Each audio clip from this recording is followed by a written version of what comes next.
Hi friends, you're tuned in to Legal Means Business, a podcast by Leeway.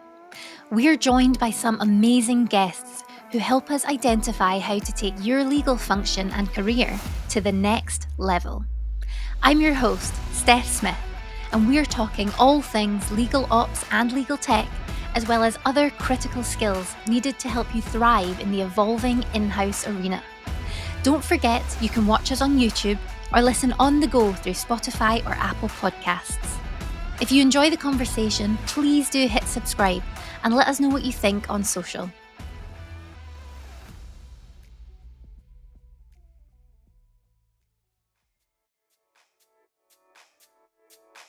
There is no way you're going to get it. You're going to get 100% of the ideal view, the ideal world you would want in place. So you have to identify these 20% part of the projects that you're not going to be able to deliver, and you're like, okay, that's fine. We'll do it later. And as you grow as a company and you become more mature, and you get to a stage where you become a public company, etc. The level of risk adversity, sensitivity to some of these issues, etc., is getting adjusted. Obviously, the level of risk you can take when you're a Series A startup is completely where you're just trying to build a product and sell a product.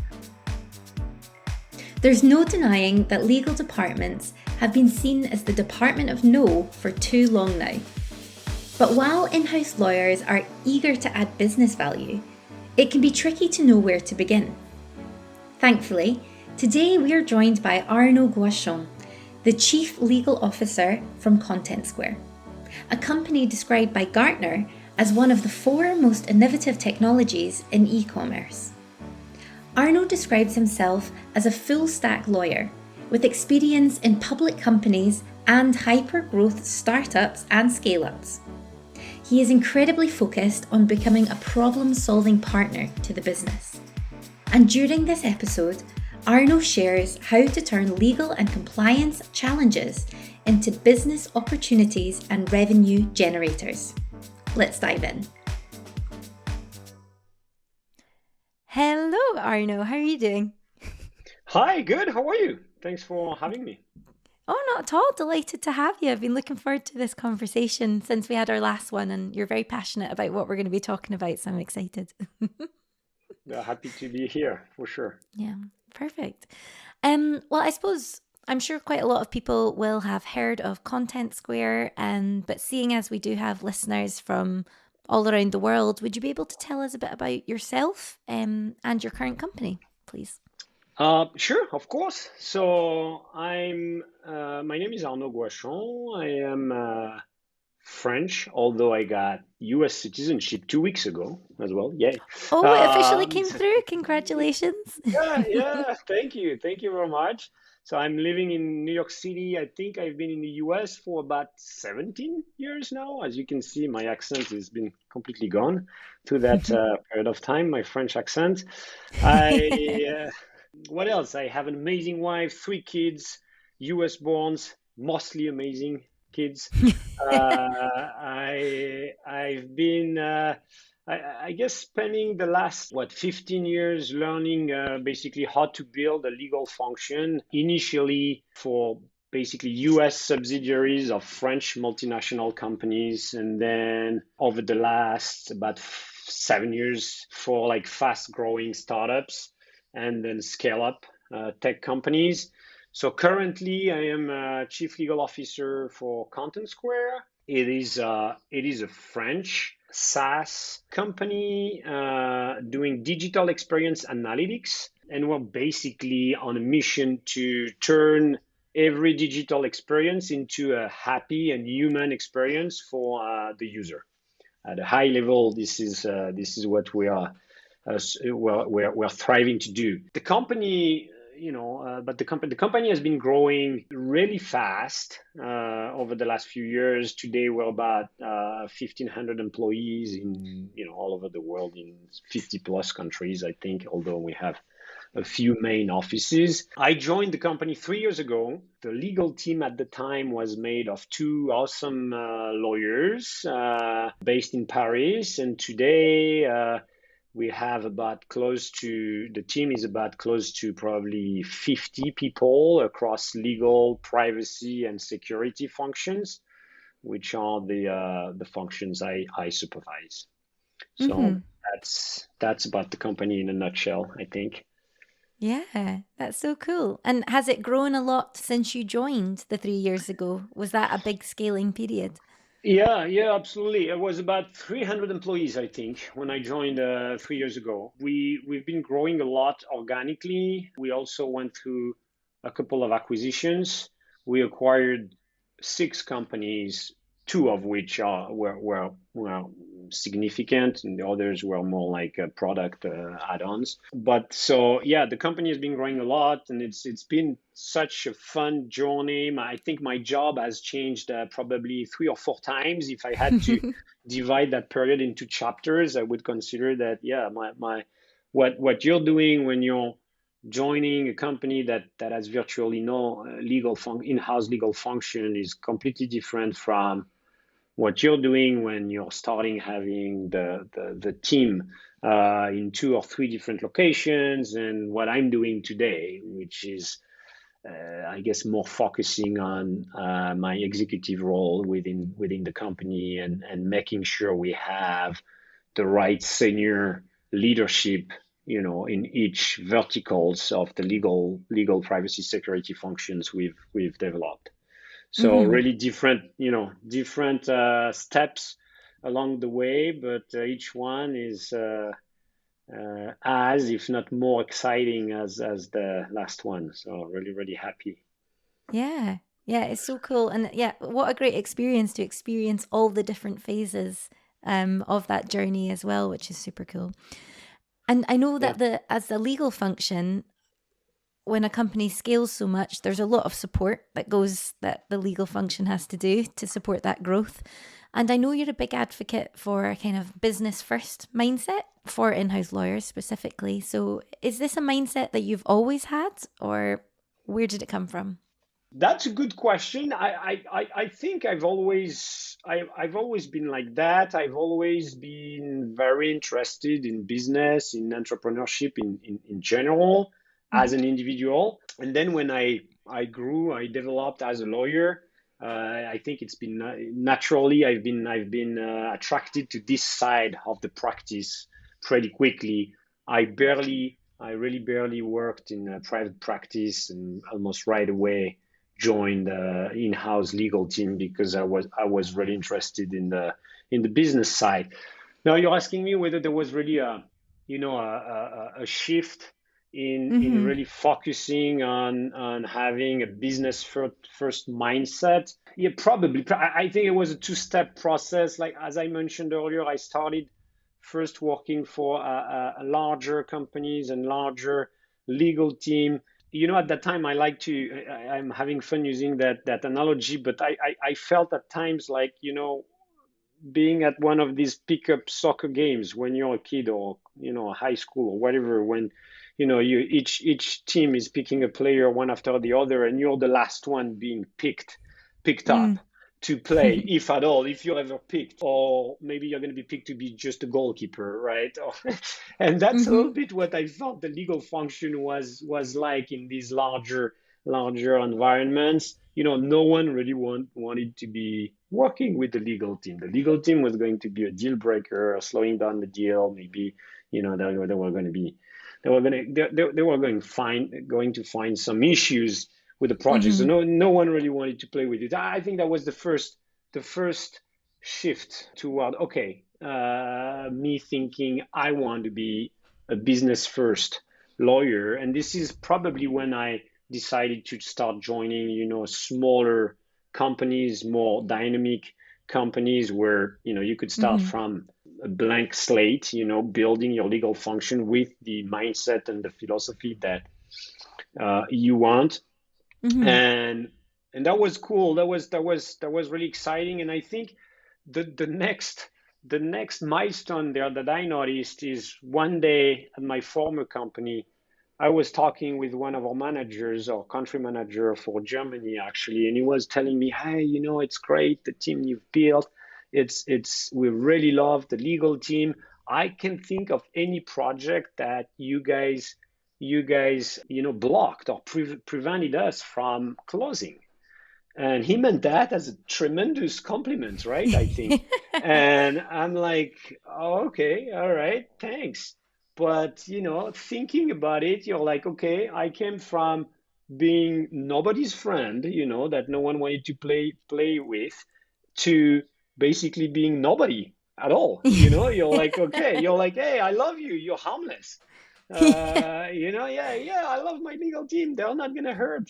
So, and that's really where I think that was the last straw, in that mindset shift where I was like, okay, that's it. What I really want to do is find ways to put the business and frankly the people at the heart of every decision, and the fact that the in-house legal function, to really deliver value, Hmm. must really find ways to accelerate the business and drive the business, fuel the business, and not the Hmm. opposite.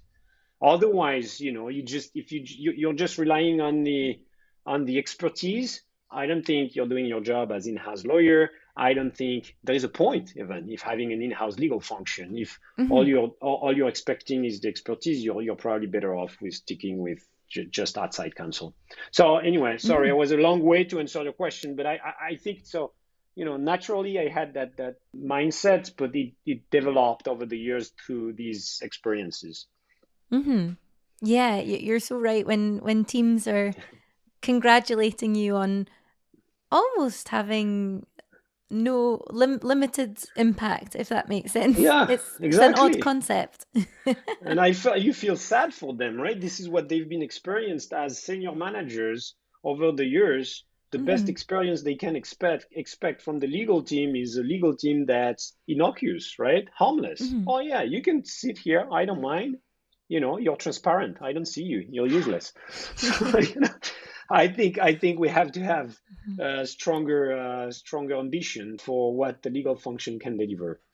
Yeah, totally. You're so right. And because generally the traditional work of the in-house legal team, it's quite preventative, so it goes unseen, and the rest of the business wouldn't really know that it happens, I guess, unless you are, you know, blocking as such deals or the like. So yeah, you're so Yeah, right. exactly. This is the only opportunities you have, and some lawyers, to these, this perception is based on, I think factual evidence that a lot of, I guess, old school in-house lawyers do act like that. I don't know if there is an ego problem or whatever, but they're they're seeing themselves as cops, and trying to, hey, make sure that they're aware and they're involved, and and they finding ways to basically find reasons to block or slow down a project. I think unfortunately, a lot of in-house lawyers are still thinking this way. And so Mm, the only times they can get some light, is when they are blocking a deal. So mm, so that's really not the vision I was hoping to be able to deliver and build, yeah, at least at Contentsquare for sure. yeah, exactly. And having a business first mindset makes sure that you can be seen more as an accelerator than a blocker, I suppose. So, for the That's sake the of plan. clarity, what do we mean when we say a business first mindset? Yeah, that's a good question, because that's easy. It's easier probably to say to put in practice, than to put in practice. I think a couple of things. I mean, we've been playing a lot at Contentsquare with that no PITA mindset, and PITA is an acronym, PITA. I'll let you figure out what it means. But the idea the idea was really, I guess it's getting you to only the middle of the road only, but try to have that mindset of not be a deal blocker. One of the rules that we use a lot, and I talk a lot to the team, etc., is what I call the 80-20% rule. That's not a very exciting name, but really the idea is like, try to focus, force yourself. We want each of us, members of the legal team, to focus on what matters. Find the 80% of any project or your bandwidth, whatever you're doing. Try to focus on the 80% stuff that's either high risk or that has the most strategic value, and really drop, forget about the other 20% that is low risk or little business value. This is just parasite. This is sometimes something we find that lawyers coming from private practice are struggling with a little bit more, because they've been trained to be conservative and to make sure that it's either black or white. There is no such thing when you run, when you're part of a business and you're part of a company. You have to stick your neck out. You have to make calls, judgment calls, common sense, etc. And it's usually never 100% what the perfect solution could be. You have to keep your eyes on the ball and make sure you follow what the business objective is, and you get there while still doing your job as a lawyer. Like to say that in-house lawyers are supposed to be 50% lawyers, sure, but that's really being a good lawyer, a good advisor is really halfway through where you want to be. The other 50% is really be a business person. You have, as an in-house lawyer, the same skin in the game, the same vested interest as anybody else within the company to close a deal. Sometimes when you have a sales guy saying, thanks so much to your team for helping us closing that deal. Well, sure, that's our job. As much as it is yours to sell the product, it's our job to close the deal, as much as you. So that's the thing. And so that no PITA concept, I think we try to focus on probably three main things, which are optimistic, stoic, and crazy. These are the three ideas I like to play with, and be an optimistic lawyer. Optimistic in the sense of whoever gave that definition that I read one day, that pessimistic is someone who sees challenges in every opportunity, and the optimistic is someone who sees opportunities in every challenge.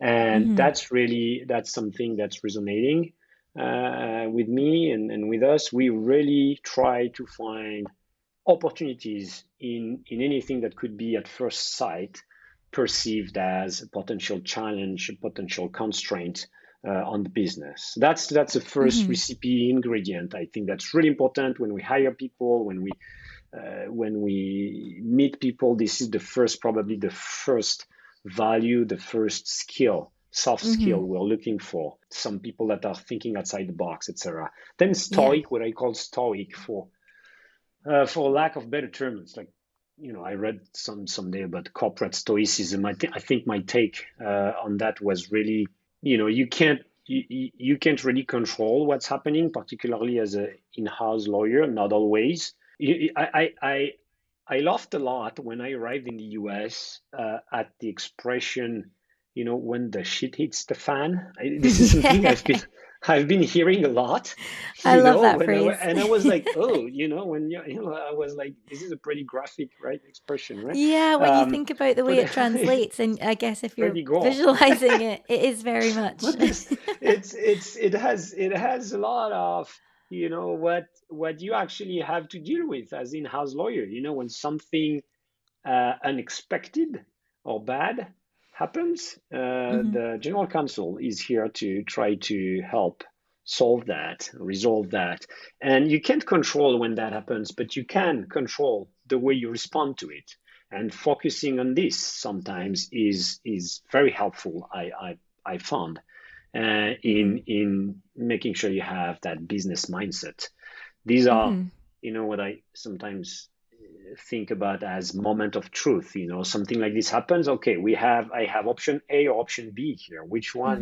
Try to assess pros and cons for each option. I can give a few examples later, but this is really ingredient number 2, I think. And then the last one is crazy. So I spoke with some people that actually don't think that's a good idea at all for lawyers to be crazy.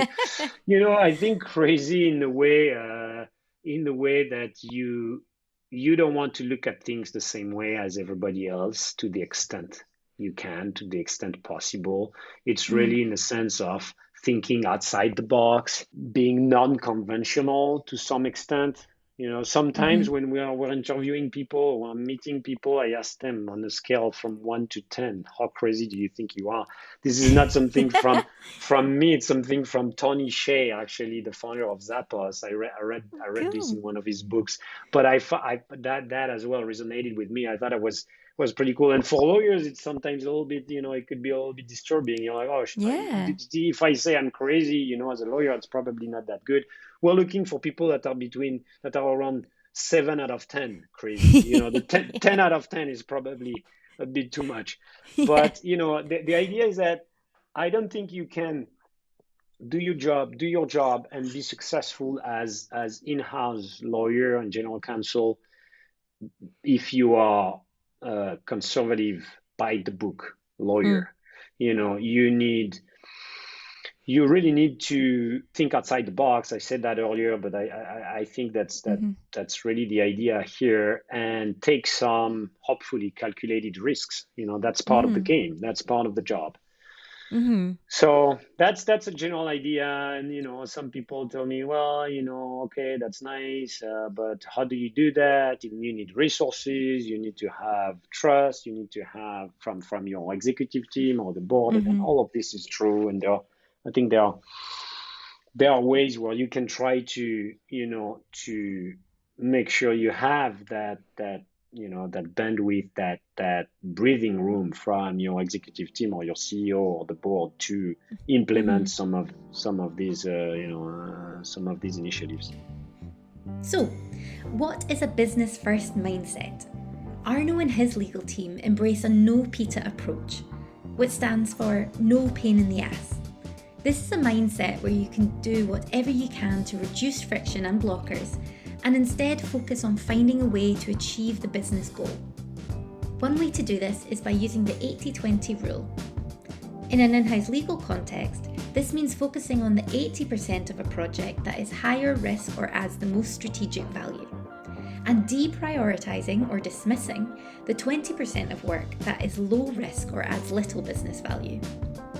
In essence, with this approach, you're aiming for a project to be 80% good to go from a legal standpoint. And obviously, the higher risk topics should fall into this 80%. It can take a little getting used to, but when this becomes second nature, your legal team will deliver much better business outcomes and do so more quickly. And I think for anyone who's wondering, no PITA, I'm just going to say it's no pain in the ass. Okay. Yeah. I said it, don't worry. We But yeah, have I think, T-shirts. I don't have one. Oh, actually, I do. let's I don't know see. if you can see it, but we this was not calculated. You don't have to believe me, but we have we used. I shouldn't show the logo. We changed our logo recently, but Oh, uh, yes. Oh, no these are PITA legal team. yeah. This is so all of the team members have one of these, That's and we're brilliant. just having fun with that. It's Ah, just a way to find an opportunity to talk about this and yeah. and and make sure that as the team grows, you can't. I unfortunately sometimes cannot meet everyone that we hire, etc. But I think it's really important that you pick one, two, or three of these key ingredients Mm-hmm. that you're going to really focus a lot on, and you're going to trust your team to do the same Mm-hmm. with you're going to trust your senior leadership to do the same with their managers, etc. So that Mm-hmm. that culture really continues to grow with the company, and so Mm-hmm. far I think we've been happy with that. So Yeah, totally. And you touched on it there in terms of culture, both the no PITA, but also the 80-20 rule that you said. I imagine maybe if it's someone's first in-house role and you tell them 80% okay is the goal, I think I yeah, imagine a lot of first-time in-house lawyers would be quite fearful at that fact because, as you say, yeah, in private practice, you're going for correctness over business progress, I suppose, because you're you're there specifically for the legal advice, whereas, as you yeah, say, in-house, your role is different. You're a business-minded lawyer. rather than just a lawyer, I suppose. That's totally true. Yeah, that's exactly it. And you need to get yourself comfortable with that. Some people can't, and it's fine. But you need to get yourself comfortable with that, particularly when you're joining a very young startup. There is no way you're going to get it. You're going to get 100% of the ideal view, the ideal world you would want in place. So you have to identify these 20% part of the projects that you're not going to be able to deliver, and you're like, okay, that's fine. We'll do it later. And as you grow as a company and you become more mature, and you get to a stage where you become a public company, etc. The risk, the level of risk adversity, sensitivity to some of these issues, etc., is getting adjusted. Obviously, the level of risk you can take when you're a Series A startup is completely where you're just trying to build a product and sell a product. Maybe your biggest concern is not Russia. Maybe that's a bad example, but Russia data privacy regulations, whatever, you have to consider that maybe that's a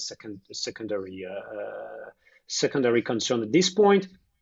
And then when your Series C is different and late stage, you want to be as as in line as possible. And in fact, probably also use some of these regulations and requirements to your advantage, and get beyond that, and try to find opportunities to be a pioneer or thought leader on some of these concepts. That's something else we've been trying to focus on recently.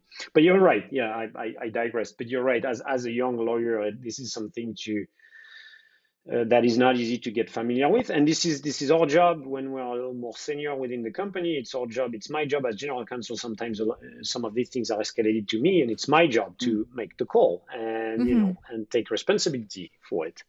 And it's usually not easy. It's usually not easy, but you have to balance business interests, legal interests, and find the right way to do that. Yeah, totally. And because it is a mindset thing and a kind of a cultural thing, does it get easier the more you do it, would you say?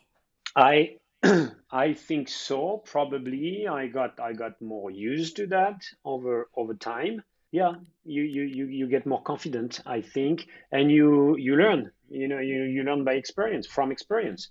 So sometimes you did things that what's important what's important, and what is also very useful, I think, when you work for younger startups is usually they are very agile work environment, and you can try fast. You can there is more tolerance for failure, I think, as long as you learn from that and as long as you react fast. So try to be on your keeping yourself on your toes a little bit all the time, but that this is how you learn, a lot of times. And that's what I'm sharing with the teams. Often is like, okay, it's all right. There will be mistakes. Let's try to make sure we, as much as possible, we make mistakes on these 20% things where it's more low value, low risk, etc. And really focus, identify. So a lot of it is just, when you go to law school, you learn issue spotting skills. It's a little bit the same idea, try to learn what really matters, what's really, really important. Keep your eyes on the ball and the end game business goal, and balance it out. If you're a new lawyer or if you're new to in-house, getting used to the balance between business value creation and legal perfection can be tough. Particularly if you're in a startup or scale-up environment, there's often a higher risk appetite and tendency towards failing fast and failing forward. When turning legal challenges into business opportunities, you need to first get comfortable with this environment. To do so, practice working outside of your comfort zone. Work with business teams in other areas, share your ideas, and listen to other people's insights to help widen your perspective. Then, you can assess the cost of the legal risks versus the value of the business opportunity and act accordingly. And what does this look like in practice? Could you share some examples of how you and the team have applied it? Yeah, of course. And also that's a good, there was something else I wanted to add is how how you do that, because sometimes it's easy to say that, yeah, I'm going to take that challenge and I'm going to turn it into an opportunity, but that's going to mean that I'm going to need resources or more time. And again, I think, and I'll give you, this is what I've tried to do when I joined the company. I can think of maybe two examples, but this is what I did when I joined. I tried to identify one of these opportunities that I could think could be really game changers for the company, and kind of ignore everything else to the extent possible, and focus on this one. And you know what that reminded me is like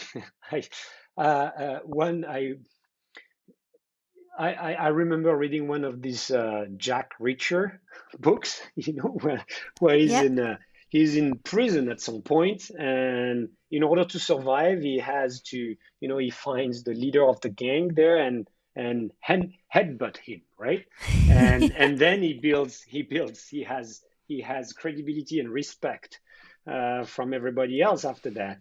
Maybe the analogy is not that logical. I don't feel like being in jail. I've never been to jail so far, but there's a little bit of that. Find that one project that you think will make the difference, and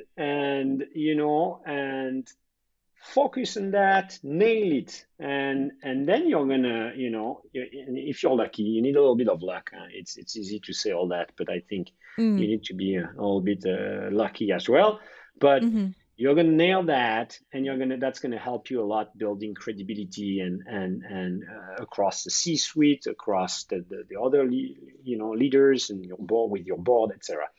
So, and then from there, you should probably have more room to breathe, because that's the thing. And also pick your company properly. I mean, the alignment of mindset is really important between the management, the founders, and what you're trying to do. Because if you're getting hired as in-house lawyer because there is too much outside legal fees, and you're going to report to, nothing wrong with that, but to the finance team, for instance, these are signals typically I find like, okay, it might be a little bit more difficult to get where I want to go.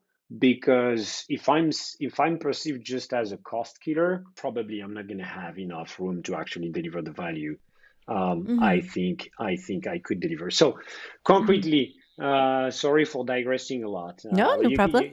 You can cut me off. It's all valuable. I think one good example I could talk about is what happened to our industry some time ago, a couple of years ago, where a lot of our customers in the industry were targeted by class actions for using digital experience analytics tools, and these class actions didn't have much of a leg to stand on. But anyway, you might know how it goes in the US. You still have to. They were more like troll type of actions, but you still have to defend them, and it's serious business. When that happened, some of our customers were targeted. Again, it was across the whole industry, and they turned to us and say, "Hey, we're getting sued because we're using that piece of technology of yours for allegedly." It wasn't, it was. Well, I don't want to get into the details. It's probably going to be not interesting, but the idea, bottom line, is I think that we had no contractual obligation to indemnify or to represent or defend our customers. And this is one of these moments of truth where we had option A, which would have been, we thought, more short-sighted and short-term based, which could have been like, sorry, I read the contract. I don't have any obligation to do anything about this, so you're on your own. Option B, on the other hand, could be an opportunity to show that we are seeing our relationship with our customers as a true partnership. And despite the fact that we didn't have to defend them, maybe we could, because we could think that that's the right thing to do. And it's a little bit more long-term based as a vision. And that's a decision we made at that time. And so we decided to hire a team of lawyers that I thought were the best in the industry, privacy, class action, defense lawyers based in the Silicon Valley. And we did that. We picked up the bill for the tab for our customers, and we won. We won all the cases. They won all the cases.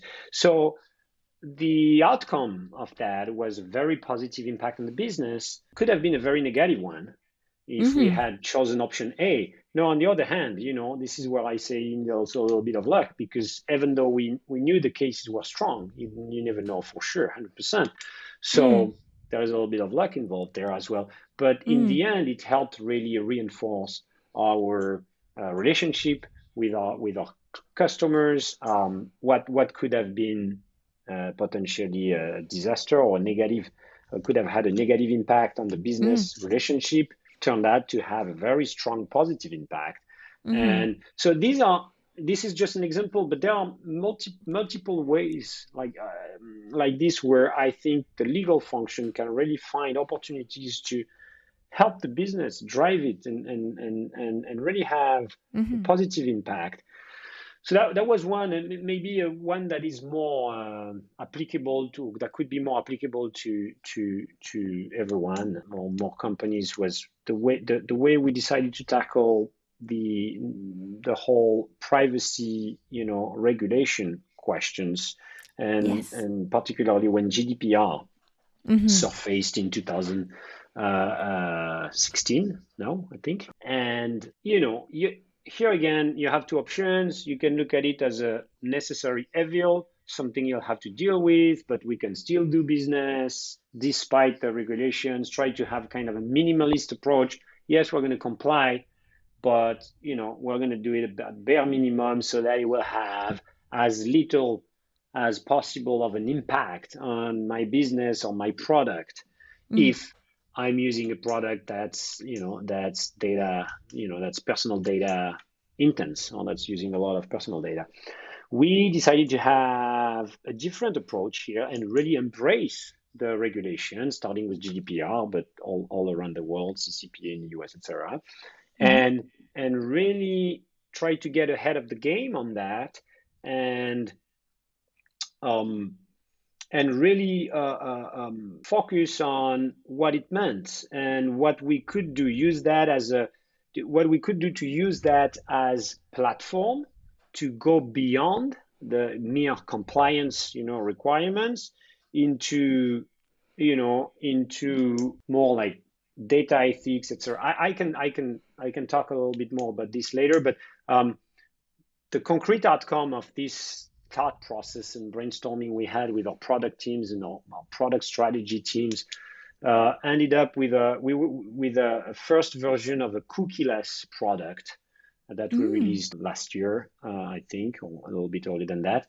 And so we were the first one. I think as of today, we're the only ones in the industry to offer a version of our product that doesn't use any cookie at all. But it took, again, it takes a village, the expression, but to really get there. But legal can lead the way, but then you're going to need product and strategy and a lot of the teams to really embrace that idea and try to again think outside the box, be creative, innovative, and offer something that some of our customers would love. And today we have different versions of the product depending on the level of data privacy, personal data sensitivity that our customers have, and they can select which version they like best.